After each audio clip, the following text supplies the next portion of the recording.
Nina, I've cursed you. I've hated you. I've torn up your letters and your photographs. But not a moment went by when I didn't know that I was bound to you.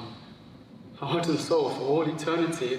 It's not within my power to cease loving you.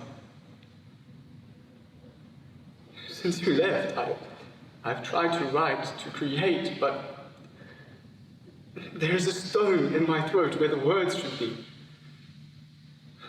As for Mother, well, she only takes her own losses seriously.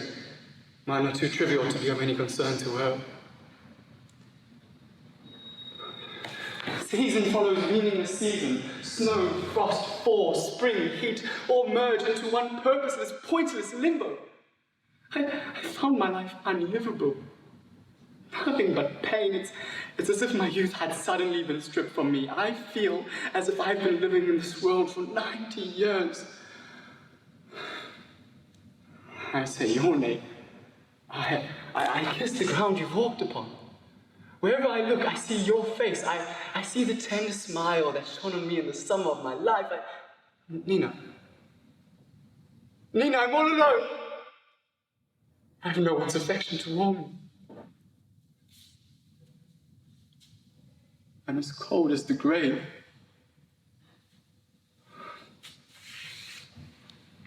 And whatever I write, it's dry and stale and joyless. Stay here, Nina. I beg you, or else let me come with you. You have found your way. You know where you are going, but I am still groping in a chaos of phantoms and dreams, not knowing whom or what end I'm serving by it all. I do not believe in anything. And I do not know what my calling is. Please, Nina, stay with me. Respectfully.